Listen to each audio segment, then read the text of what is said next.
How's it going, everyone, and welcome back to the Winners Club podcast. Now, our purpose of today's episode is to highlight the connection between toxic masculinity and police brutality, showing the cause, the solution, and how to improve as a society going forward. Now, we also have a special guest. We have Miles' dad on, who is a certified police officer as well. He gives his insights on the situation and shows examples of how the two are linked. And if you are new to the channel, please make sure to hit that subscribe button and also turn on the bell notifications so you never miss an update of the Winners Club. You can also find the audio version of this episode. The link will be down below in the description, and you can check out our socials that will also be linked down below. And again, make sure to like and comment, leave us with any feedback, as we greatly appreciate any of the support we can get. And now we hope you all have a lovely day and an awesome week, and let's get into today's podcast episode. There's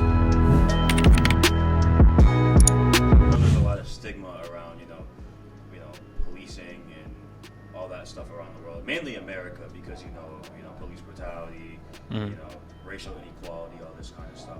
But I think a lot of that stuff has to do with, specifically police brutality, has to do with the masculinity part of policing. What do you guys think about that? I fully agree. I think it's like 75% of just solely that. I mean, when we hear about police brutality, I don't really hear females committing the brutality aspect. So it's got to be part of just a manhood, a threatened manhood. But what do you guys got to say about it? I fully agree with what you were saying. You don't really see a lot of females doing it. It's mostly just men, and I think a lot of time they can't control their emotions. They're just too, I don't know how to describe it, but I think that it's a male-dominated career field first and foremost, and so you're gonna have obviously more males than females. And yeah, it is. I came on the job. It's been almost 30 years being in law enforcement, and I've seen a lot of change. I've seen a culture change.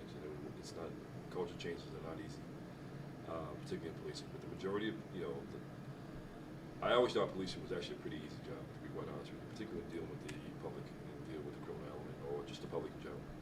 If you have half a brain, and you lead with empathy, and you can speak in full sentences, and you can listen, they said this job is pretty simple. It really is.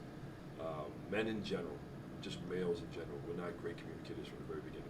Okay? We're not coded to be great communicators. We're providers, we're protectors. Yep. Ideally, we have to learn to communicate as a skill set, and you have to constantly want to do it. I don't think they train that enough in the academies. They can only do so much. You have a certain amount of time to train an individual to become a police officer. And interpersonal, IPC skills, personal communication skills is only they go through the whole academy. They focus on it for a week or two. You're not going to teach somebody how to talk or be a better communicator in the academy. It's just not. But as an individual and as an officer, you should take it upon yourself to want to do that. Like if I'm policing, let's just say a community that I'm not familiar with their culture, I'm just going to pull out. I'm just going to use, let's just say, like West Springfield is a big Nepalese culture. I don't know anything about people from Nepal, but if I'm policing this culture, if I'm policing this community, I may want to take it upon myself to reach out, to learn, to talk to the community leaders of that community, understand that culture, understand how that house, the structure of their house works. Because in some cultures, if you address the female first more so than the male, you're going to create a problem just by doing that. Okay.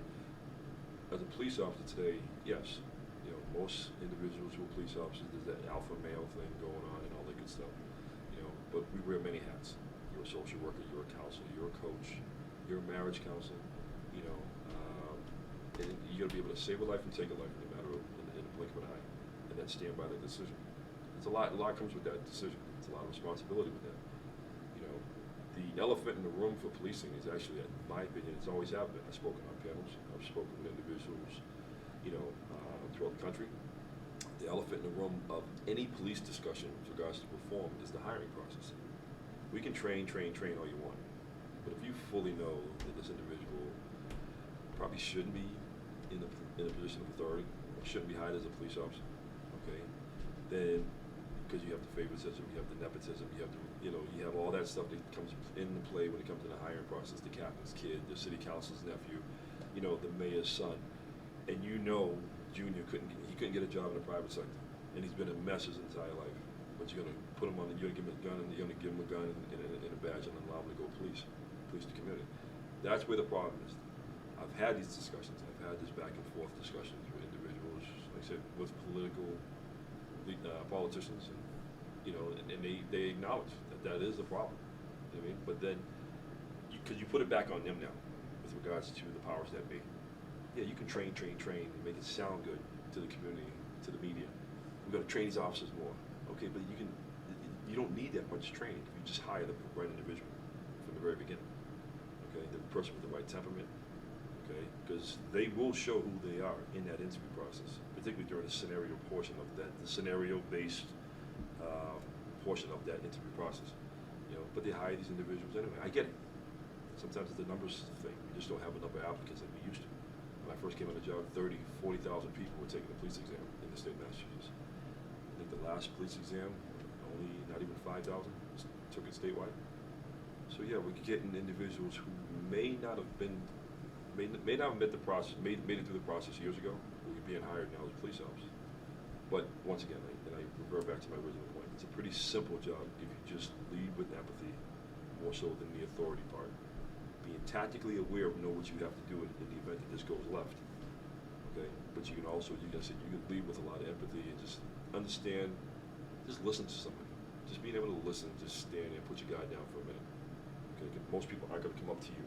You got to be able to come down to them. And most cops don't want to come down because it makes them feel like they're less of a man. Then we get into the ego, the attitude, the alpha stuff. I'm not coming down. He got to come up to me. No citizen in distress. Most times when they're dealing with police officers, at that moment they're having a negative. This is a negative time in their life right now. If you're dealing with a police officer more often than not, so they're not going to come up to you. They're too concerned with what's going on in their lives. Mm-hmm. Whether it's the domestic, their child's missing, you know, their husband just put their hand on them, you know. So you know, I speak to young officers all the time. Just lead with, you know, just have some compassion, have some empathy for individuals that you deal with. My dad always told me, always leave a man or woman with dignity. And they'll do anything you want. So because you're a police officer, it does not mean you have to add insult to injury by doing, you know, what we see on TV. These videos. I sit there and bite through my teeth, bite through my gums, my lip. And I say, why would he do that? Or why would she do that? There's no need for that. There wasn't a need for that. And I get it. You know, a threat to me may not be a threat to you. You know, it's very subjective. You know what I mean? So I get it. But still, there's some things that you just can't explain and you cannot defend. You know, because I'll never defend a bad police officer who made certainly a wrong decision. If you made it, you gotta own it. Accountability is everything. Sure. I think I want to talk about like what you said about somebody kind of being like threatened in a sense of having to go down to the suspect level, not bring the criminal up, because I mean, obviously that criminal most of the time, or not even a criminal, just a suspect, is going through a moment of distress or despair. They may not really be logical or rational, especially somebody who, for instance, somebody who's like a suicide attempt, and you have an officer who's trying to persuade them not to jump off a bridge. We'll give that an example. I mean, it's very important for that cop to be able to go down to their level to understand, have empathy, compassion, like you said. But I feel like that should also be the same for when somebody who's really troubled drinking and driving, when maybe is mouthing off to a cop, that you have to understand that it's not them. They're going through this moment of distress, and you're not any less of a human being for just simply going down to somebody else's perspective. You know, it's funny that you say that, because now that I'm reading How to Win Friends and Influence People, remember the first chapter where he talks about don't criticize people. And I think that's huge in policing, is they're so, like you said, like they're drinking and driving, or somebody that's going through, you know, distress, committing a crime. You don't want to go down that level and you're going to automatically criticize them of doing X, Y, and Z. Now, once again, the whole hierarchy thing, that's already a masculinity trait. That's almost like, you know, I have a badge and a gun, like I'm better than you. Why would I come down to your level and agree with you when I could just simply take you in handcuffs and leave? Mm-hmm. You know, a lot of cops don't want to do that. There's very few that will, but a lot of them don't want to do that, and it's unfortunate. Brett, I'll let you go in a second, but yeah, real quick, I do want to bring up the point of, you know, the household influence on how, you know, kids grow up to be policemen. You know, you have that kid that may have a strong, disciplined household, you know, and is bullied in school because of how disciplined he is, and so I guess you could say. You know what I'm trying to say? Like that Yeah. one kid that's like, obsessed with policing, but he's Yup. so disciplined. He has such a passion for it. So when he goes to school, kids pick on him for it. And then when he gets older and becomes a policeman, he becomes that cop that becomes biased because he was picked on. Now it's like, oh, I'm better than you. I have a gun now. Mm-hmm. That kind of thing. Low man syndrome. Hmm? Low man Yeah, syndrome. Yeah. exactly. But what you think about Brett? I was gonna say too, like another thing is those people that you're explaining. I think most of them too just don't have they have lack of support systems at home too. Like they don't bring their problems probably to their parents, to their teachers, their coach, whatever it means. And I don't think a lot of people they've been listened, like had someone sit down, talk with them, and sort that out. And they've just been bottling it up. I mean, when you look at officers who engage in misconduct, I took a class at WINU on, I think it was police and society, and my professor was the chief of police in Springfield. And most of the things you were saying earlier too, with like getting involved with the community and getting involved with the different cultures and religions within that community, and rather than shunning that, because they are people too. And like you're saying, a lot of the officers who engage in this misconduct are, power hungry, or maybe dealing with problems at home that they're bringing it into the workforce, which they shouldn't at all. And it says officers engage in misconduct have personal shortcomings of character, flaws, low morals, personal deficiencies, and other characteristics that lead to this sort of problematic behavior we're talking about. So yeah. We talk about policing, and like I said, we're a microcosm society of police officers. There are upwards of 900,000 police officers in this country. Like I said, 1% of those police officers go wrong. It's a lot of police officers still. Yeah. Okay, and there's one too many incidents. But the majority of police officers that actually do this job that I've run into from all backgrounds and races, religions, and colors, and they've all. The majority of the individuals come out to this job, they do the job right. Yes, we have that. We have our, for lack of a better term, we have our idiots that work with us too. There's several individuals that I've worked with over my years that I said to myself, I can't work with this individual. Because of those internal biases that he tends to display while he's on the job, and you see it, it's blatant. And I've worked with Commissioner Cloudwood for many years, and from the administrative standpoint, and from her position down, a lot of police departments got to do a better job in terms of reevaluating these police officers. And I think that's where POST that just came out. It's Police Officer Standards and Training. It's actually a new commission since since the George Floyd incident. Yep. They've come out and to govern police officers in our accreditations in the state of Massachusetts. And yes, if you act beyond the scope of your duties, you should be looked at and you should have your certification pulled. Because clearly there's an issue there. Because for years, many police departments have proven they can't police their own. Okay, we have many officers, or they're very selective on how they police their own. You'll see an officer that I've worked, there'll be an officer that I worked with. I'll give an example that we suspended every other month. It was like a sport. But because of who he knew, his political connections, and so on, and there are quite a few individuals like this. You say to yourself, why is this individual still why is he still working on a job? Why is he still on the street working? When I'm doing a job, I'm doing everything right. I'm maintaining everything that you see on the cruises and the patch, integrity, honor, character, that they want us to display. But this individual here is still working, and he's doing everything but.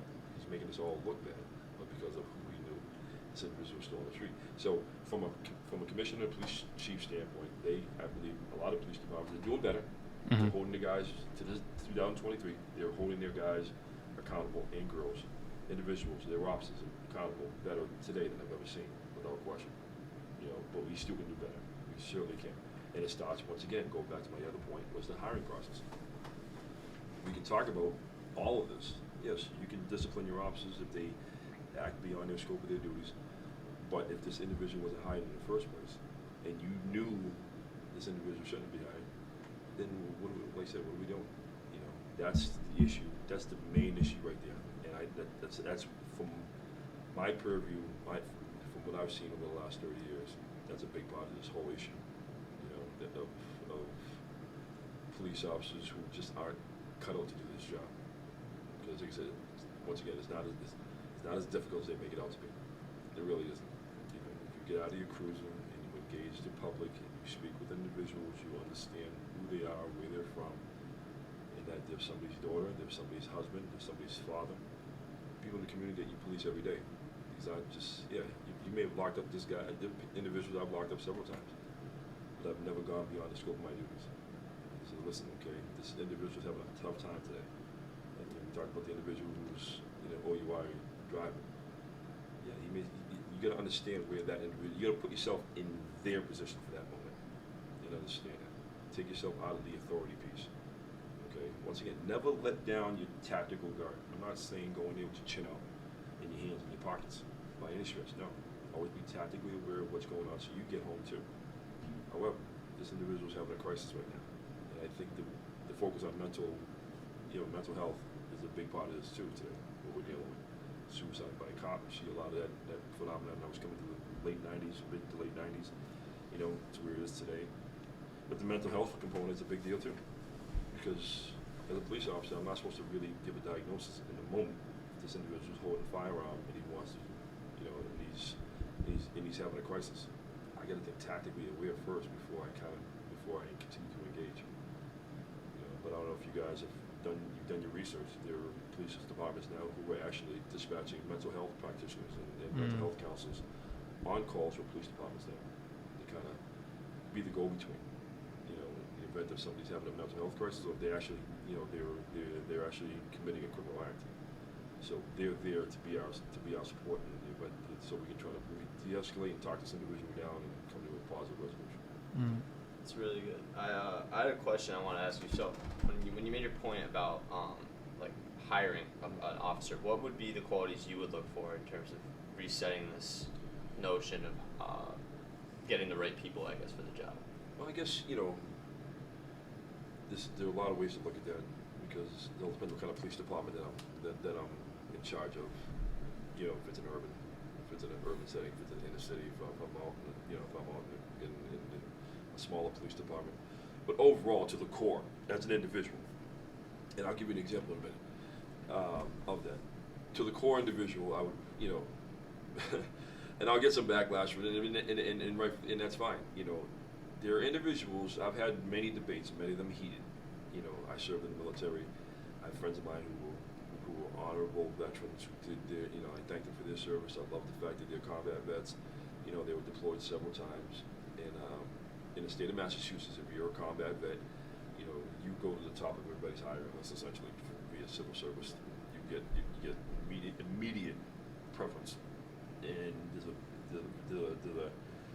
a disabled vet list, and then there's a veteran. A vet list, a veteran list. And most police departments and fire departments have to hire from that list first and exhaust those lists before they even go down to the common individual. And I think there's a flaw in that hiring process as well. If you as an individual who grew up in the community but never served the military, and it shouldn't be a requirement to serve in the military if you want to be a police officer, you just want to serve your community, you should be able to serve your community. More often than not, you're not going to get called by civil service, okay, because you don't have those extra points and you didn't have that preferential hiring status. And all those, and there's just a list of just veterans all over the place. So they got to go through the vets first before they come to you. By that time, that hiring list has exhausted, and now we're on to the next exam. I think there's a process, there's a problem with that as well. You should be able to serve your community, whether you serve the military or not. Okay, but to answer your question, I'm looking for an individual who's actually very well-rounded, who actually can think on their feet, who's a good communicator. Okay, not just with sound judgment. And a lot of my interview process will be judgment, scenario-based. I want to know where you are. It's not going to be, okay, well, what do you want to be? Why do you want to be a police officer? A lot of the standard questions. Why do you want to be a police officer? What would make you a good police? I want to go through some scenarios with you. I want to dig into your background a little bit. I want to speak to people who are closest to you. So the interview process is really just a formality. I'm going to really dig into your background to speak with individuals who know you from a very young age. And a lot of police departments do that anyway. But I want that individual who's experienced, who maybe travel a lot, who come from a multicultural household. Doesn't necessarily have to be black or white. It could be Russian and Panamanian, multicultural, because it's just being able to see different cultures and have that vision just open a little bit. Because that's what you're going to deal with in society. You're going to deal with everything that you can possibly think of in society on those streets. Okay, there's going to be things that you're not going to be familiar with. That's fine. You know what I mean? But as an individual, I want an individual who has that ability to where that humility just kind of kicks in.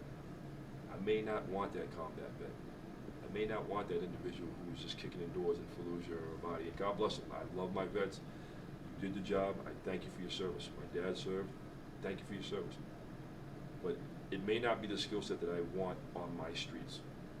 But okay, because if you're, and I'll give you another example. If you're certified, if you have, with certified with PTSD, and you come back from being deployed several times with many conditions, you can still be hired as a police officer. I'm like, okay, well, that to me that's kind of an eyebrow raiser.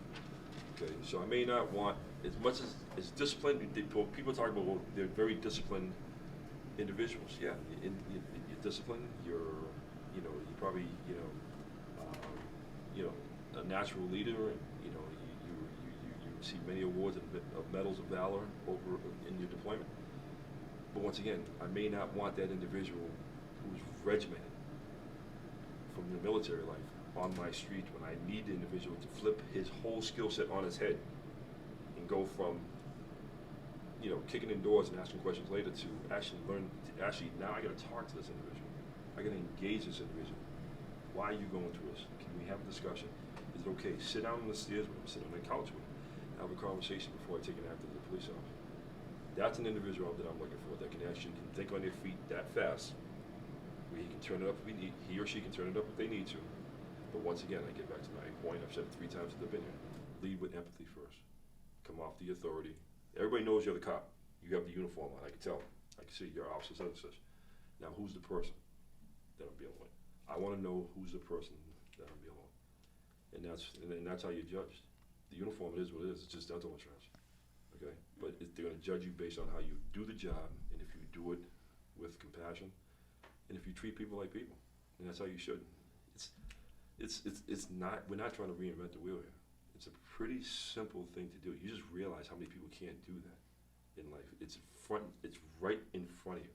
How many individuals cannot, they get on this job and they immediately go to authority. I get it's like a new toy. I got this gun, I got this authority, I can do so much. But you can really, like I said, it's a great deal of responsibility. And you're going to affect a lot of people's lives negatively by abusing that power. You understand? I think it's almost like I'm gonna relate it to like a school shooter, right? Like it's almost like I think you were saying before about the whole mental health thing, right, with cops and stuff, right? It's like, oh well, I'm a cop now. Like if I kill somebody, technically, like I might be released for it, but like I think it's more. They think it's more illegal than a school shooter walking into a school and killing a bunch of people just because I have a blue uniform on. That means, oh, I could take somebody's life, and we'll deal with the stuff later, right? I think that's how it's kind of looked at. It's not okay, obviously, and it happens way more often than not. And I really think there should be more mental health resources specifically for policemen, because yes, there is obviously a bunch of mental health and stuff out there, but more specifically for police officers because they deal with a lot of stuff. Yep. People wanting to commit suicide, seeing, dead bodies, seeing... Same PTSD. Right. Same PTSD as being in the military, damn near. It's just not recognized as much because people don't really, not necessarily not look at it seriously, but they don't really dive and look into what police officers really go through. I also feel like now with the stigma of officers, people are so quick to be like, oh, fuck them, fuck officers and stuff like that, just because of what we've seen in the news and the narratives pushed about officers. But it's just, I agree with you. Like it's just hiring the wrong people, and it's kind of like one bad apple doesn't spoil the whole batch. On the flip side of what you said regarding mental health support for police officers, they're getting better with that. There are a lot, they're pushing it in our in-service now. Officer wellness, it's called the officer wellness programs. There's apps that police officers can download to their phone. Because the initial pushback on that was if I say I have an issue mental health wise or I'm dealing with some issue at home, will I lose my job?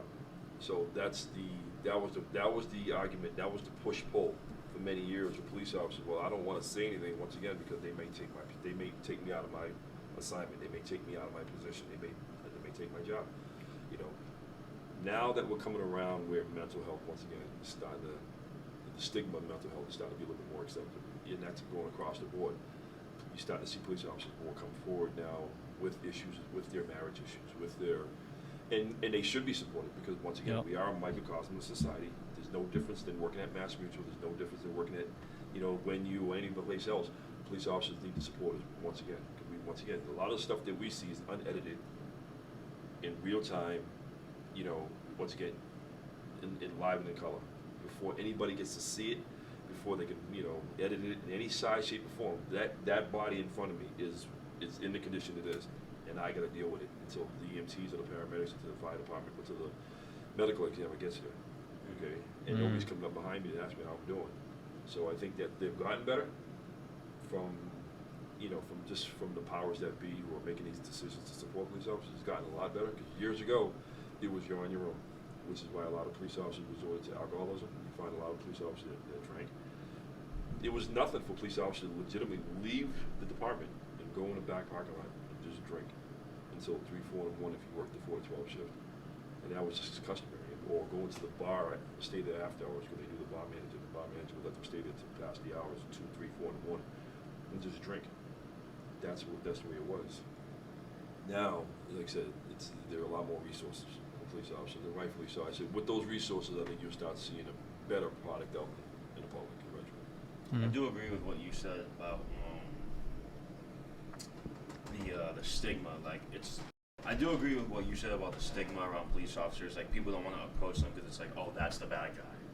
Why would I ask the bad guy if he's okay? You know, and that's awful because, you know, not every cop is bad. Obviously, prime example right here. Like, we can't really, you know, look at every single cop we see and, you know, like, oh, he's a bad person or she's a bad person, you know, because there's plenty of good examples out there. But it's unfortunate that they're not recognized the most because obviously people are going to see more of the bad than the good, and especially with social media being out, all you see is police brutality and stuff. And, you know, a kid just, I saw a kid get shot in, forgot where it was. You know what I'm talking about? He was, it was a teenager, the 17-year-old kid. He just got shot by a cop and he ended up getting killed. And I saw it all over Instagram, and I'm like, stuff like that, right? Stuff like that is the stuff that we see all the time, which is why we think the way we think. And there's not enough people. Well, I mean, there's plenty of good cops, but it's not being promoted enough to the point where it's going to really change our mindset, because it's happened over years and years and years and years of just, you know, from as long as I can think of, just subtle racism and just police brutality, that people aren't going to change their mind because it's been happening for so long. It's the broad brush. It's called the broad brushing. I mean, we have a tendency as humans to broad brush anything. Okay, if you belong to a particular group, and I don't like one person in your group, well, guess what? That's how it is. And unfortunately, we got to stop. We as a society, we got to get through that. We label as a society, you know, more often than we probably should. You know, just because somebody has, like I said, they're part of a particular organization. I don't like that organization, what they stand for. Well, he or she may not adopt all of those beliefs, but he's a part of that organization. Well, I don't like him anyway. The broad brushing thing is out of control. And with regards to police officers, you know, there are good police officers out there. There are a whole boatload of them. But we have our bad apples, and we have to own that. If we have to own it first and be accountable for our own profession before anything else, we have to toe the line. If we're going to hold you to the standards of society of law and order, then we got to do the same for us as a profession, in order to be credible, in order to be, you know, in order to keep ourselves accountable, in order to build that respect within the community. You know, like I said, one guy in Minnesota, one scumbag in Minnesota caused all of this, you know. And long before that, we had the Rodney King thing in L.A. for many years. And long before that, we had several. I mean, and a lot of it is based on video clips, 20-second video clips. You're basing the judgment based on 20 seconds, but that scenario actually took place for 7 minutes and 42 seconds. Now you run the whole video, you add context to it, you see the backstory to it, you go, okay, well, I didn't know that. Well, guess what? You probably should have. You probably should have done your due diligence and research instead of giving what the media is just feeding you, that 20, 30-second video clip, and forming a rock-solid opinion, as opposed to saying, well, let me just dig into it just a little bit more and check some other resources. Oh, I didn't realize this. Oh, I didn't realize that. Well, that's why, as a police officer, you can tell me what you have for lunch, I won't believe it. And it's not, I'm cynical. I'm cynical because I've watched people do things in front of me and then tell me right to my face I didn't do it. And I'm like, okay, and I've seen that for years. And it's just, you become naturally cynical. You know, I believe in people. I have a great heart. I have a big heart. And, you know, like I said, but it's just a shame that, you know, I want to know more. That's why when people tell me a story, they'll tell me, hey, what do you think about this scenario? Well, I got to hear more about it first. Oh, how, you know, and they'll be offended. Well, why? You didn't see the video? Well, did you know that video took place? It was actually, that scenario took place for 20 minutes, and it took place in 3 different scenes before it even came to that? No, I didn't know that. Okay, I need to know everything, and that's for my training too. When you're a police officer, you're a detective. Before you present a case to the DA to try to send somebody to trial for a crime, you better have all your T's crossed and all your I's dotted, because the DA's will look at you, but what are you doing? Get this away from me. This is not going to trial. We're not going to go to trial with this. You know, any first-year attorney would chew this up. I've been chewed up on the stand. I've been in grand jury testimonies for an hour and a half, getting grilled with questions. So I learned at a very early age in my career to make sure that everything was present and could be substantiated with facts and, you know, all the evidence the physical evidence I'm going to present. Because you have to. You can't just throw something out there and just go, okay, not be able to stand by it with facts or stand by it with, you know, some sort of evidence that can reinforce that. Before we end, I do want to make a thing for it's June, right? So it's Men's Mental Health Awareness Month. Yeah. So I do want to speak on behalf of all of us here at the Winners Club Podcast, you know, here that we celebrate, you know, Men's Mental Health Awareness Month. And just want to let the audience know that if you're ever dealing with something, there's many resources out there, and we encourage you heavily to go get help. We here at the Winners Club, we love you. We hope you're okay. And somebody out there, even if you think somebody doesn't, somebody cares about you. I also want to add, if it doesn't make sense right now, someday it will. Now, we hope you enjoyed today's listen to the new podcast. Again, if you are new to the channel, please make sure to hit that subscribe button and also turn on the bell notifications, so that way you never miss an update of the Winners Club. And you can also find our socials that'll be linked below down in the description. If you enjoyed today's episode, make sure to hit that like button and also comment down below any thoughts or feedback on the episode, as we greatly appreciate any feedback we can receive. And now we hope you all have a lovely day and an awesome week, and until next time.